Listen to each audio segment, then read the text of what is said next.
මට ගොඩක් සතුටුයි. මොන්රාගල වගේ පැත්තකින් ඇවිල්ලා ලංකාවට කැප්ටන් කරන්න ලැබිච්ච එක ගැන.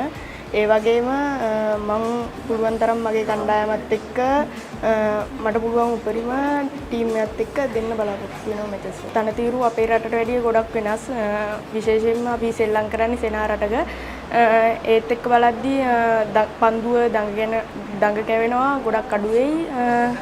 ඒත් එක්කම බැට්ස්මන්ලාට මං හිතනවා ගොඩක් ලේසි වෙයි මේ පිච් එකේ රන්ස් ගන්න. ඒ වගේ අපේ රටට වැඩිය ගොඩක් වෙනස් කන්ඩිෂන් එකක තමයි අපි සෙල්ලම් කරන්නේ.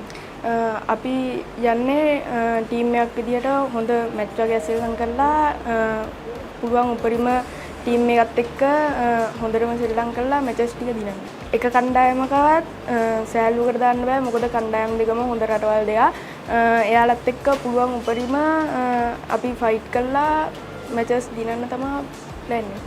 අපේ කණ්ඩායමට අලුතින් ක්‍රීඩිකාවන් 8ක් ඇතුළත් වෙනවා. එයාලා ෆස්ට් ටයිම් තමයි අන්ඩර් 19 ගන්නේ.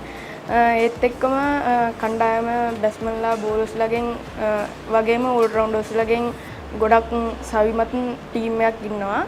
ඇත්තටම මෙතනට ප්ලේයර්ස්ලා ගොඩක්ම දිස්ත්‍රික්ක ගානකින් බෙදිලා ඇවිල්ලා තියෙන්නේ. ඒ කියන්නේ එකම පළාතකින් නොවෙන්න ලංකාව පුරාවටම වගේ ප්ලේයර්ස්ලා හම්බ වෙන විදිහට තමයි 19 එකේ ප්ලේයර්ස්ලා හැදිලා ඉන්නේ මේ යන 15.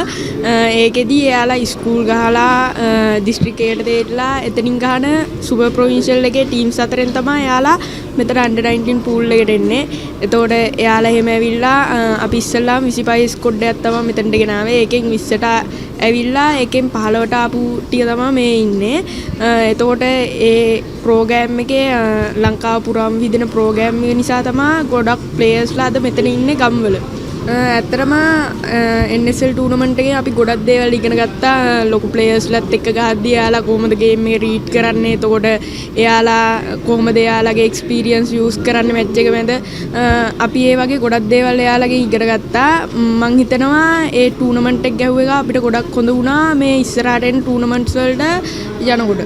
ඇත්තටම මම ඉස්සෙල්ලාම කැප්ටන් කරන්න ගත්තේ NSL එකේදී. එතනදී මට පොඩි බයක් තිබ්බා මට මේක කරන්න පුළුවන් වෙයිද කියලා. හැබැයි මම මැචස් වලට ගිහිල්ලා ඒවා කැප්ටන් කරලා ඒ හැමදේම කරලා ඉඳියා. හැබැයි මගේ හිතේ පොඩි බයක් තිබ්බා මට මේක කරන්න පුළුවන් වෙයිද කියලා. මොකද ඉස්සෙල්ලාම මට හම්බුනේ නැෂනල් ටීම්ස් වල ප්ලේයර්ස්ලාත් එක්ක සෙල්ලම් කරන්න. ඒත් එක්ක මට පොඩි බයක් තිබ්බා. හැබැයි ඒ වෙලේ ටීම් අතරේ කැප්ටන්ලා ගෙනල්ලා කතා කරද්දී මාත් එක්ක හර්ෂිතා අක්කා කතා කරා. එතකොට එයා ඒ කතා කරපු දේවල් වලින් මගේ බය පොඩ්ඩක් නැති වුණා. මොකද එයා මගේ ඔළුවට දැම්මා බය වෙන්න එපා ඔයාට පුළුවන් මේක කරන්න එහෙම කියලා. ඒ වගේම කෝචස්ලා මගේ ඔළුව වලට දැම්මා ඔයාට මේක දුන්නේ කරන්න පුළුවන් නිසා කියලා. ඇත්තටම NSL එක ගහපු එකෙන් මම ගොඩක් දේවල් ඉගෙන ගත්තා කැප්ටන් කරන විදිය. එතකොට තව කට්ටිය කැප්ටන් කරන එක බලලා ඒකත් එක්ක මම හිතනවා මේ ටූර්නමන්ට් එකට මට හොඳ දෙයක් කරන්න පුළුවන් වෙයි කියලා කැප්ටන් කෙනෙක් විදියට. ඇත්තටම මම දිස්ත්‍රික් ගහලා තමයි ආවේ. දිස්ත්‍රික් එකට සිලෙක්ට් වෙලා ඉස්කෝලේ සර්ටිෆිකේට් එකට ඕපන් කරද්දී එහෙම තමයි දිස්ත්‍රික් ටීම් එකට සිලෙක්ට් වුණේ. ඒත් එක්කම සුපර් ප්‍රොවින්ෂල් එක ගහලා මම 2024 දෙසැම්බර් වෙනකොට 20 ස්කොඩ් එකේ ඉඳියා. 2025 අප්‍රේල් ටූර්නමන්ට් එකේදී තමයි මම 15 ස්කොඩ් එකට ඇවිල්ලා පර්ෆෝම් කරේ. එතනින් පස්සේ තමයි දිගටම ආවේ වර්ල්ඩ් කප් එකක් ගැහුවා, ඒෂියා කප් එකක් ගැහුවා. ඒත් එක්කම දැන් කැප්ටන් කරන්න හම්බ වෙලා තියෙනවා. ඉතින් මම මේ හම්බුන අවස්ථාවෙන් මගේ රටට මගේ උපරිම කරන්න බලාපොරොත්තු වෙනවා. ඇත්තටම පරණ අත්දැකීම් ගැන අපිට ලොකුවට ගන්න බෑ. මොකද අපි ගහන්නේ සෙනා රටක. අපි ගොඩක් ටූර්නමන්ට් ඕස්ට්‍රේලියා එක්ක ගැහුවේ සාමාන්‍යයෙන් ස්පිනර්ස්ලාට හොඳ පිච් වල. හැබැයි අපි යන්නේ තනි ෆ්ලැට් පිච් වල. ඒ කියන්නේ ෆේස් එකට බැට්ස්මන්ලාට හොඳ පිච් වල.